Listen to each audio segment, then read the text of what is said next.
In a Texas cave, an explorer's homemade harness became his death trap. What started as a daring climb turned into a nightmare when his safety system failed catastrophically. Why did his rope snap mid-fall? How did his own gear turn against him? This is the chilling, true story of the '09 well tragedy, where a routine expedition became a desperate fight for survival. The cave didn't kill him. His mistakes did. Though we won't show the worst moments, this story contains disturbing details, so viewer discretion is advised. What we discovered in those dark depths could change safety protocols forever. Again, this is the harrowing true story of the '09 well disaster. '09 Well, a historic Texas cave. Located in the vast, rugged landscape of the northern Chihuahuan Desert, where mesquite trees and cacti stretch across the horizon, lies '09 Well, a deep, challenging cave with a rich history. This 100-meter or 330-foot vertical cave is not just a natural wonder, but also a piece of Texas's past. Once a vital stop on the Ozona-San Angelo stagecoach line and a watering hole for cattle drives between Mexico and Kansas City, the cave still bears traces of its old-world importance. Today, a creaking windmill stands above the entrance, still drawing water from the depths below, just as it did over a century ago. The adventure begins under the shadow of the steel windmill, where a securely gated entrance marks the way down. The first drop is a 127-foot or 39-meter free-hanging descent, interrupted only by a single rebelay. Most of the way, cavers rappel alongside the old well casing, descending into a tall, narrow chamber split by a running stream. Here, explorers face a choice. Upstream leads into hours of deep mud and tight squeezes, a test of endurance for even seasoned cavers.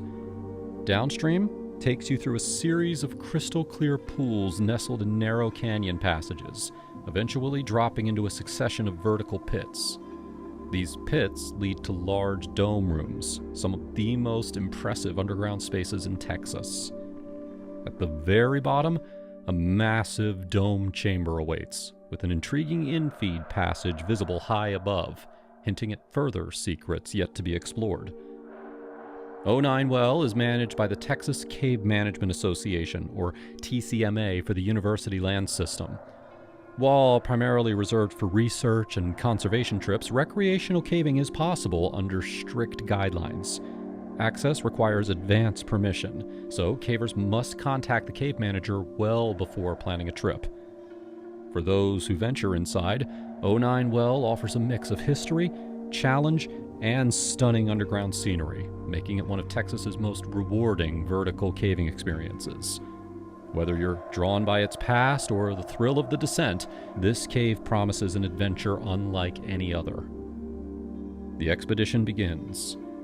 Deep in the heart of Texas, beneath the endless desert sky, a team of 18 cavers geared up for an ambitious underground mission on the 30th of September 2000. Among them were Joe Ivy and Tim Stitch, two experienced explorers with a daring goal: to conquer a mysterious high passage hidden in the depths of '09 Well, one of Texas's most challenging vertical caves. The group had gathered at the entrance, where the old windmill creaked in the breeze, marking the way down. One by one, they descended the 127-foot entrance drop, their headlamps cutting through the darkness as they rappelled past the well's rusted casing. Below, the cave opened into a labyrinth of pits and domes, each one taking them deeper into the earth. Joe and Tim had been here before. On their last expedition, they had scouted a tall dome chamber at the very bottom of the cave. High above the floor, 165 feet up, an infeed passage teased them, its shadowy opening hinting at unexplored territory. To reach it, they would need to complete a technical bolt climb, something that very few cavers had ever attempted in this cave. Before leaving on their previous trip, they had left a fixed rope in place, ready for their return. Now, with their team supporting them, they prepared to make the final push. The excitement was electric. Would this passage lead to new chambers? Could there be hidden tunnels, ancient formations, or even clues to the cave's history as a stagecoach stop? The rest of the cavers spread out, some documenting the cave, others assisting with gear, all sharing in the thrill of the adventure. The air was thick with anticipation. This was the moment that they had trained for. With the rest of the team below them, Joe and Tim now looked at the 165-foot climb that was waiting up above. This was no simple climb. This was a technical bolt climb up a very steep wall. This meant they needed to be very careful and exact. They had to trust their climbing gear completely and use a smart safety system to make sure that they stayed safe. They had prepared carefully. Their belay system was built around a Kong slide, a special shock-absorbing device that was designed to catch a fall smoothly. It was anchored to 2 solid bolts in the rock and connected to a 9mm static rope, thick enough to hold their weight, but also thin enough to handle easily. This setup had worked well before, even holding strong during 2 falls on their last trip. For extra safety, they were using 2 kinds of climbing bolts. Some were permanent expansion bolts, which stay in the rock forever.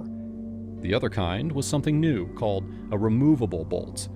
This smart tool worked like a spring that could be squeezed to fit into a drilled hole, holding it tight. But it could also be taken out and used again. These removable bolts came in different sizes.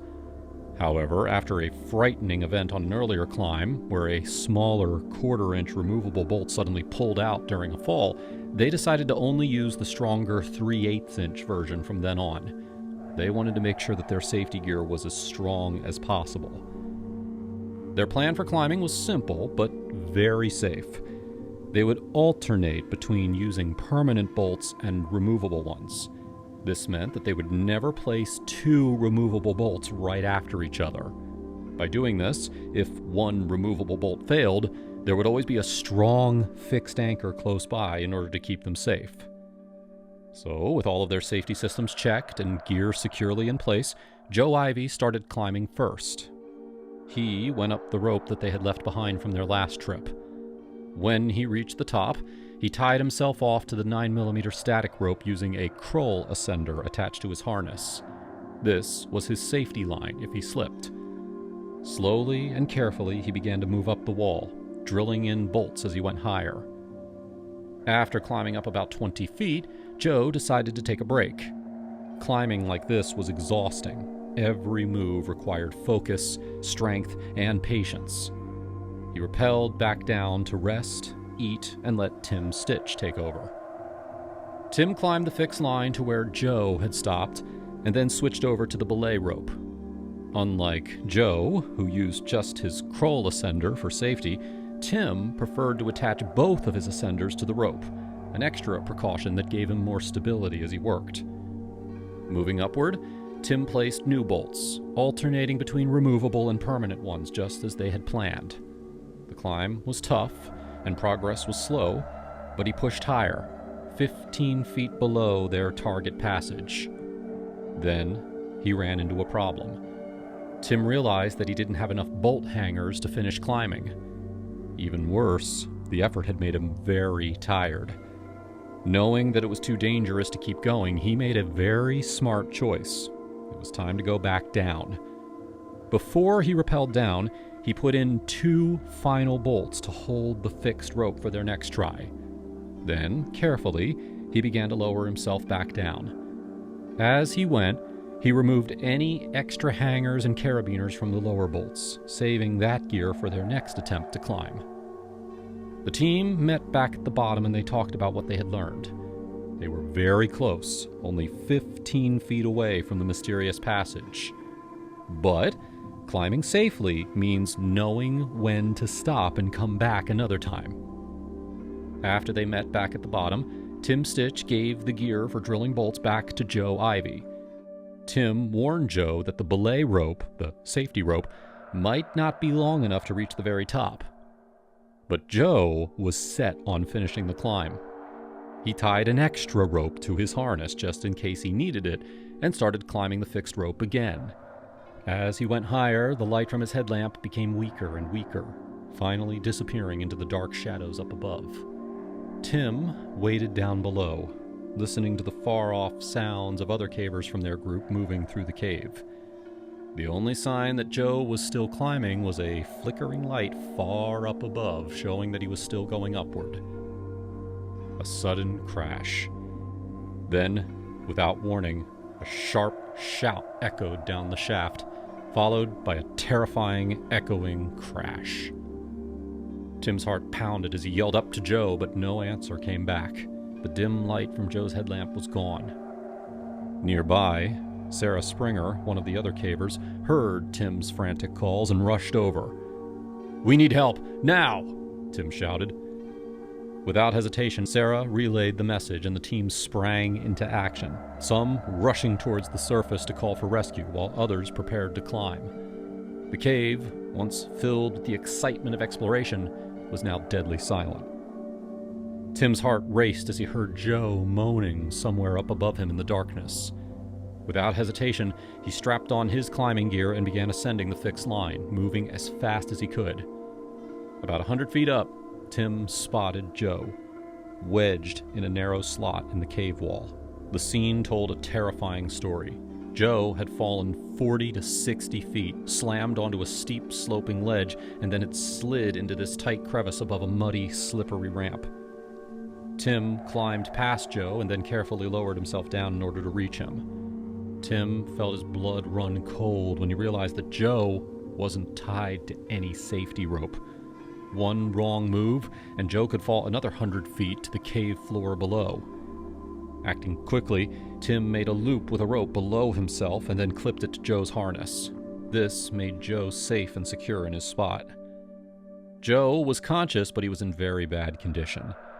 "I can't breathe," he gasped, clutching his injured arm. Tim tried to pull him free, but the rock walls held Joe tightly trapped.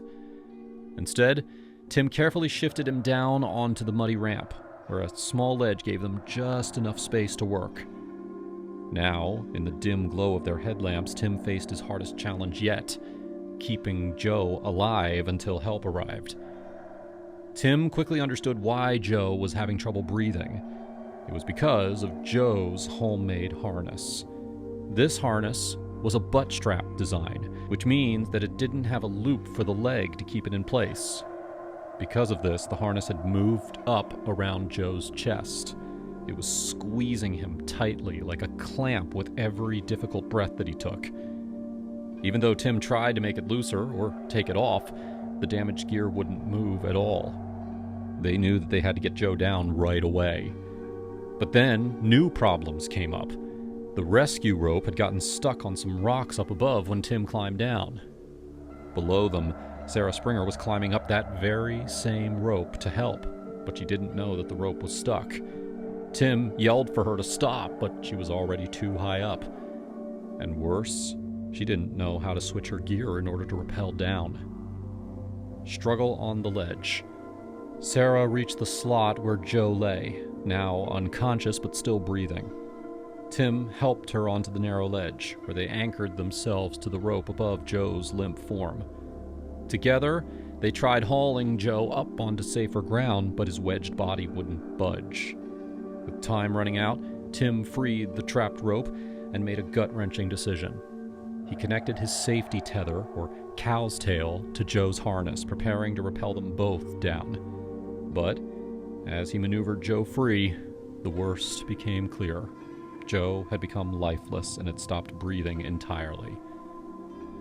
Holding his friend's lifeless body, Tim began the long, terrible descent to the cave floor, where help and heartbreak waited. At the bottom of the cave, Charlie Savas and Frank Delgado met Tim and quickly came to help. When Savas saw how Joe's harness was squeezing him, he used a knife to cut it off completely, freeing Joe's chest. The team immediately started CPR, trying hard to get Joe breathing again. But after many long minutes of trying, Joe did not respond. More cavers arrived, carrying a skid litter, a lightweight rescue stretcher, and other emergency gear. Together, they prepared for the grueling task of bringing Joe out. Working through the night, the team carefully moved his body up 4 challenging rope drops, making slow progress through the cave's vertical passages. By 3 a.m., Exhausted and heartbroken, they paused at the bottom of the second drop to rest. The next morning, a fresh rescue team entered the cave. With renewed energy, they completed the difficult ascent, finally bringing Joe's body back to the surface at around 4 p.m. The cave that had once been a place of adventure now held only silence and sorrow. The exact cause of Joe Ivy's fatal fall may never be known, but investigators pieced together the likely sequence of events. It appears that Joe had placed 1 or 2 anchors near the top of the climb before falling. While it's unclear if a removable bolt failed, as had happened before, the wet, muddy cave conditions likely did play a role. These conditions can weaken spring-loaded camming devices, making them less secure. When Joe fell, his safety system could not handle the force. The power of the fall pulled the harness up around his chest. This squeezed him so tightly that he couldn't breathe. At the same time, the sudden heavy pull was too much for the safety system. The Kroll ascender on his harness cut right through the 9mm static rope, breaking it completely. With nothing to stop him, Joe fell over 40 feet. He hit the cave wall hard before getting stuck in a tight space. The impact caused very severe injuries to his head, neck, back, arms, and the inside of his body. These injuries, sadly, contributed to his death. The investigation revealed several key problems with the safety system that both Joe and Tim were using. First, they had chosen a thin, static rope instead of a thicker, dynamic climbing rope, which would have stretched in order to absorb the fall's energy. Second, they used a mechanical ascender as part of the belay system, a known hazard as these devices can cut ropes under extreme force. But perhaps most tragically, the team had grown overconfident because their system had held during smaller falls on previous climbs. They didn't account for the worst-case scenario, a maximum force, so-called Factor 2 fall, which is exactly what occurred.